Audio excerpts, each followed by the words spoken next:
다음에 그 상태 변화 열 에너지 뭐 녹는 점, 어는 점, 끓는 점, 그 그래프 가열되는 거, 냉각되는 거 전체적으로 다 파악해서 해줬고요. 오늘 할 거는 지금 상태 변화와 열 에너지에서 이제 열 에너지 변화가 생기는데 뭐 추워지기도 하고 주변이 시원해지기도 하고 또 따뜻해지기도 하는 그런 상태 변화할 때 생기는 열 에너지 관계를 탐구하는 걸 하겠습니다.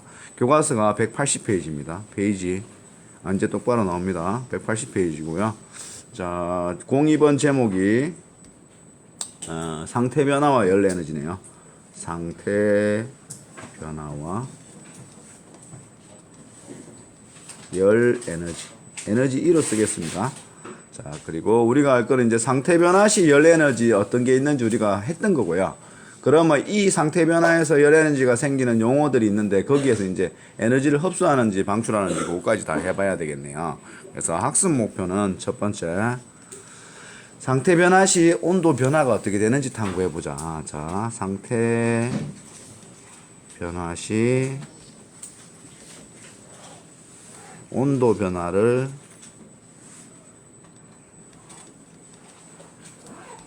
탐구하자. 시원해지는지 따뜻해지는지. 두 번째 목표는 적용시켜 봐야죠. 상태 변화에 따른 온도 변화 예를 탐구해 보자. 예가 어떤 게 있는지 그 예를 탐구하자. 이렇게 하겠습니다. 간단하게. 자, 그래서 이제 첫 번째 들어갈 내용이 1번 상태 변화 시 발생하는, 그냥 줄여서 상태 변화 시 열 에너지 변화라고 하겠습니다. 그리고 우리가 이 단원 들어가서 처음 제가 정리하면서 해줬던 그림 기억날 거예요. 이거 고체, 액체, 기체 세 가지 상태가 변화할 때 그때 상태 변화 용어가 있고 그 용어는 기본이니까 꼭 익혀두라고 했고요. 그 용어를 기본으로 해가지고 열 출입이 어떻게 되는 것까지 어쩌볼 거예요. 볼 겁니다. 그래서 뭐하지? 여기를 뭘로 잡죠? 고체 잡을까요? 원래 잡았던 대로 고체, 액체, 기체라고 잡겠습니다. 그랬을 때 어떤 경우에는 활발해진다 했죠. 입자 사이의 거리가 멀어지고 인력이 작아지고 그런 경우를 먼저 밝혀볼게요. 자, 그래서 활발해지는 거니까 온도가 올라가니까 빨간 걸로 할까? 활발해지는 자기 온도가 올라갑니다. 활발해지는 거. 자, 활발해지는 거 고체가 뭐 될 때 활발하나요? 액체가 고체 될 때가 활발하나요? 고체가 액체 될 때 활발하나요? 그렇죠? 고체가 액체가 될 때 활발해집니다. 그리고 우리 이거 용해 이름 알죠? 뭡니까? 고체가 액체 되는 거. 그렇죠? 융해였죠. 그리고 또 언제 액체가 기체 되는 거, 기체가 고체 되는 것 중에 활발해지는 거는 액체가 기체가 되는 거죠. 이렇게. 우리 요것도 배웠죠? 뭡니까? 기화였습니다. 기화. 그 다음에 고체가 기체 되는 거, 활발해지는 게 아니라 둔해지는 거죠. 활발해지는 거는 기체가 고체가 되는 거. 한 단계를 뛰어넘는다 해가지고 그때 승화라는 용어를 배웠습니다. 요거는 지금 활발해지는 거예요. 활발해지는 거 맞죠? 뭐냐? 융해, 기화, 승화. 승화는 거꾸로 했네요. 맞죠? 자, 고체에서 기체죠. 나도 이거 지금 오랜만에 찍다 보니까 이거 뒤로 돌려야 되는데 딱딱딱딱딱딱딱딱딱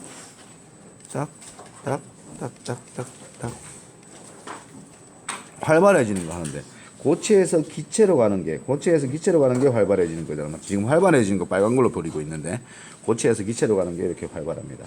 그리고 요 용어는 승화였습니다. 승화 맞죠?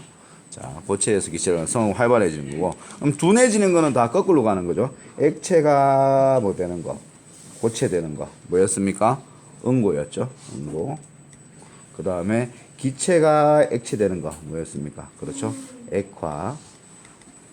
그리고 뭡니까? 기체가 고체로 되는 거 둔해지죠. 예, 승화죠. 똑같습니다.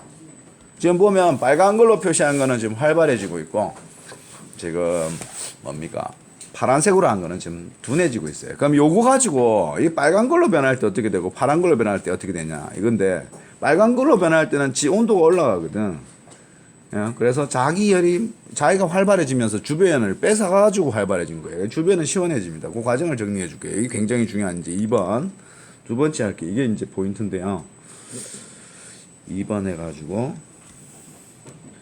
우리가 2번에서 지금 찾아본 게 활발해지는 게 빨간색 화살표도 있었고, 빨간색 화살표로 되어 있는 거, 융해 있었죠. 융해. 한번 더 적읍시다. 그리고 기화, 또 승화. 맞습니까? 승화인데 어디에서 어디로 가는가?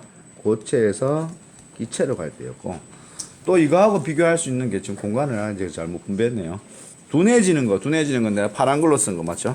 뭐 있냐면 응고하고 파래지는 거, 파란색 화살표로 된 거 맞죠? 응고, 그 다음에 또 뭐예요? 액화, 또 승화가 있죠. 승화인데 이번에는 둔해지는 거니까 기체에서 뭘로? 고체가 될 때 승화입니다. 그러면 요거 두 개를 뭐 하냐? 비교하는 거야. 공간이 작아서 좀 이렇게 좀 표시할게요.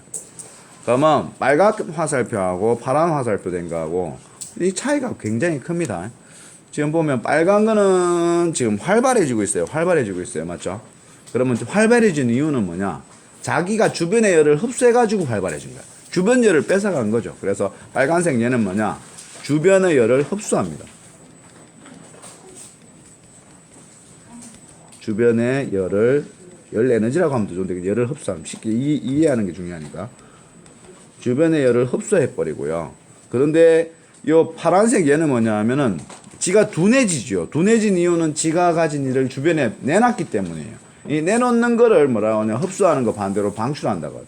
그래서 주변의 열을 흡수하는 게 아니라 주변에 열을 방출합니다. 방출합니다. 그러면 이제 저 중요한 결과가 나오는데요.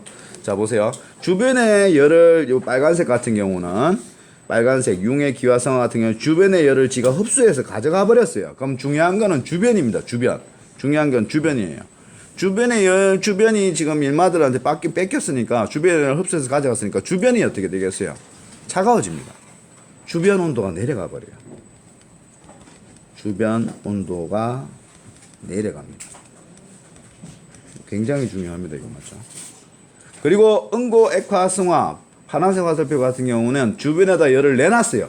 그럼 주변에 열이 많아졌다고. 원래 100개뿐이 없었는데 얘네들이 상태 변화하면서 20개를 더 내놔가지고 120개가 된 거야. 앞에는 뺏어가가지고 80개가 된 거고, 원래 100개. 얘는 더 뜨거워지겠죠. 그래서 얘는 어떻게 되느냐? 주변이 주인공입니다. 주변 온도가 올라갑니다. 주변 온도가 올라갑니다. 이게 우리가 하려는 상태 변화 시 온도 변화를 탐구하는, 이 굉장히 중요합니다. 상태 변화 시. 얘가 여러 가지 나오는데 교과서 위주로 뭐 하나만 해볼게요. 하나만 예를 들면 이글루가 있으면 하나만 먼저 예를 들고 들어가 볼게요. 이글루가 있으면 이글루가 한 영하 10도 난 것 같은 데니까 15도 이렇게 내려가는데, 이글루 안에다 너무 추워요. 영하 5도 10도에 내려가기 때문에. 그러면 이글루 안에서 잘 때 너무 추워서 잘 수가 없으니까 이글루 안에다 물을 뿌리면 어떻게 되냐면 물이 얼어요. 물이 얼죠. 응고죠, 응고. 지금 파란색 화살표로 되어 있죠. 응고 맞죠? 응고, 파란색 화살표. 응고 될 때 어떻게 되느냐? 주변의 열을 방출한다고 되어 있죠. 그럼 주변의 열을 방출하면서 주변이 따뜻해져요. 그래서 이글루 온도가 마이너스 15도까지 내려가야 되는데, 물이 얼면서 방출되는 응고열 때문에 마이너스 15도까지 떨어지는 게 아니라 마이너스 2, 3도까지만 떨어지고 더 안 떨어집니다.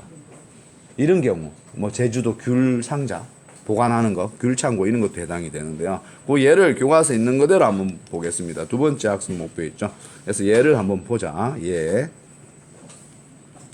자, 구분해서 바로 적어버릴게요. 첫 번째, 융해가 있죠. 맞죠? 그래서 융해, 같이 안 오면 쉬워요. 융해인데 얘는 열을 흡수합니다. 그래서 주변이 시원해져요. 융해열 흡수라고 쓰겠습니다. 융해열 흡수에 한번 볼 거고, 또 두 번째는 다 적어놓고 할까요? 또 기화 있죠. 뭐 있노? 기화열 흡수. 흡수하니까 주변이 시원해집니다. 세 번째 적혀 있는 건 뭐예요? 승화죠. 승화열 흡수입니다. 좀 빠르게 쓸게요. 시간이 많이 걸리니까. 그런데 여기 승화 여기는 어디에서 어디로 가는 거였어요? 고체에서 기체로 가는 활발해지는 거. 그럼 이 오른쪽 편에는 뭐가 되겠나? 방출이겠죠. 전부 다 따뜻해집니다. 두 번째 여기 이것도 첫 번째라고 쓸까요? 그냥 응고 뭡니까? 응고열 방출. 응고열이 나와서 주변이 따뜻해지는 거 얘를 찾아볼 거고요. 두 번째 뭡니까? 액화열 방출 되는 얘를 찾아볼 겁니다. 세 번째 승화열 방출인데 이때 승화열은 둔해지는 거니까 뭐예요? 기체가 고체로 될 때 승화열이 방출돼서 따뜻해지는 경우를 찾아볼 겁니다. 자, 자 내용을 노란 걸로 쓸까요? 자, 그러면 융해열 흡수 빨간색으로 써줄까? 구분될 잘 되게. 자, 융해열 흡수 교과서에 나온 얘가 보니까 아 맞죠? 이렇게 나오네요. 얼음 조각상 주변이 시원하다. 왜 그러냐? 얼음이 녹거든. 얼음이 녹으면 융해돼. 고체가 기체가 되냐, 고체가 액체가 되니까 융해될 때 주변의 열을 흡수해서 시원해지는 거예요. 왜? 얼음 조각상이 있으면 얼음 조각상이 있어서 시원한 게 아니라 얼음 조각상이 녹기 때문에 시원한 겁니다. 그렇게 적으면 되죠. 그래서 교과서 예대로 얼음 조각상 주변은 시원하다. 간단하게 이렇게 쓰겠습니다. 얼음 조각상 주변은 시원하다. 너무 날려 쓰나요? 자, 기화열 흡수. 좋은 예가 나오고 있네요. 제일 많이 나오는 마당에 물을 뿌리면 시원하다. 뭐냐? 마당에 물을 뿌려요. 물은 액체죠. 걔가 기화하면서 기체, 액체가 기체되는 거 기화죠. 기화될 때 주변에 열을 흡수해요. 주변이 시원해지는 겁니다. 승화열 흡수. 아, 드라이 아이스가 대표적인데. 그 베스킨라빈스 아이스크림 가면은 그게가 고체 덩어리였다가 이산화탄소 기체로 바뀌면서 주변의 열을 뺏어가요. 약 80도 정도 뺏어갑니다. 마이너스 80도. 그래서 너무 차가우니까 아이스크림 잘 안 넣고 보관되는 거죠. 맞죠? 위험하니까 갖고 놀면 안 되고요. 그래서 얘가 쓰면 되는데 베스킨라빈스 너무 기니까 하드라고 합시다. 맞죠? 드라이 아이스. 아, 여기다 쓰면 돼요. 드라이 아이스 주변에 아이스크림 너무 기니까 하드 아이스크림 알죠? 하드는 잘 녹나 안 녹나? 차가워지니까 잘 안 녹는다. 아주 좋은 예죠. 얘는 무궁지 많아요. 그러니까 제가 이 과정을 탐구해 주시지 지금 얘기를 하잖아요. 자, 융해될 때 흡수돼서 시원하다. 기화될 때 흡수돼서 시원하다. 승화될 때 고체에서 기체가 할 때 흡수하면서 시원하다. 이 예를 여러분들이 나와 있는 다양한 모르는 내용이 나오더라도 상태 변화가 어떻게 일어나는지를 찾아서 적용시키면 답을 찾을 수 있습니다. 자, 그 다음에 이제 따뜻해지는 거 주변의 열을 방출해서 응고열 방출 내가 방금 얘기한 뭡니까? 이걸로에 물을 뿌리면 따뜻해진다. 이걸로에 물을 뿌리면 얼음집입니다. 이걸로 맞죠? 뿌리면 물이 얼면서 응고열이 방출돼서 따뜻해진다. 뭐 엄청 뜨거워진다는 게 아니라 마이너스 15도로 내려갈 게 마이너스 2, 3도까지 덜 떨어진다는 얘기죠. 그리고 제주도에 귤 창고가 있는데 겨울에 귤을 바로 팔면은 이제 가격이 너무 허라고 그래요. 많이 나오기 때문에 수요 공급 때문에. 근데 그 귤을 잘 봉해놨다가 내년 봄에 팔면은 아주 비싸게 팔 수 있어서 그 농부님들이 많이 보관을 하는데요. 근데 제주도에도 춥기 때문에 영하 15도 이렇게 내려가면 그 과일 창고 안에 있는 귤이 얼어서 다 썩어버려요. 얼었다 녹으면 세포가 파괴되기 때문에. 그래서 얼지 않게 하기 위해서 어떤 난방을 하려고 하면 많이 비싸게 됐고 예전에는 관방할 수 있는 기술이 없었죠. 그래서 어떻게 했냐? 물 양동이를 저녁 때 갖다 놔요. 그러면 영하 5도, 3도, 6도 이래 내려가면 귤이 먼저 어는 게 아니라 불순물이 있어서 귤은 어느 점 내려가 있어. 더 내려가야 하거든. 뭐가 뭐냐? 물앙동이에 있는 물이 먼저 얼어요. 그러니까 물이 얼면서 응고되면서 열을 방출해가지고 다시 온도를 올려줍니다.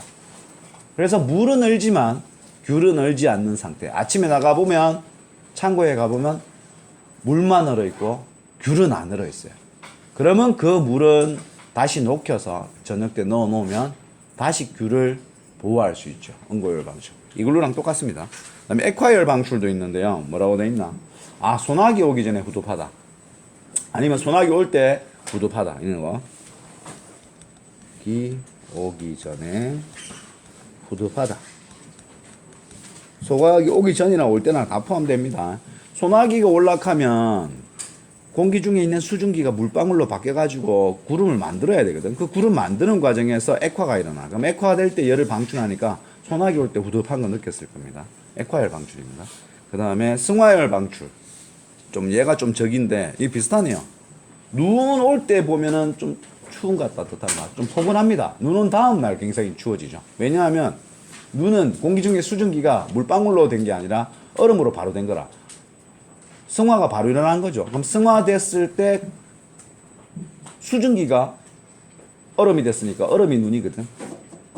그때 열이 많이 방출되죠. 승화열 방출로. 둔해지면서. 그러면서 이제 포근하다. 그래서 눈 올 때 포근하다. 눈 오면 포근하다. 눈 올 때, 눈 오기 전, 눈 올 때 포근하다. 이런 것들이 예에 해당되겠습니다. 그러면 지금 아이고 한 내용이 좀 많은데요. 상태 변화하는 모습을 보고 그걸 가지고 뭐 했어요? 이 과정 되게 중요하죠. 주변이 어떻게 되는가 탐구하고 각각의 예를 다 찾아봤습니다. 얘는 교과서 위주로 들어줬는데 이렇게 되면은 없는 예를 처음 보는 예를 내주더라도 아 어디에서 어떻게 변했고 열을 방출했는지 흡수했는지를 따져보면 주변이 시원해지는지 따뜻해지는지를 밝혀낼 수 있습니다. 과학적으로 탐구하는 자세를 기르기 바랍니다. 자, 여기까지 하겠습니다.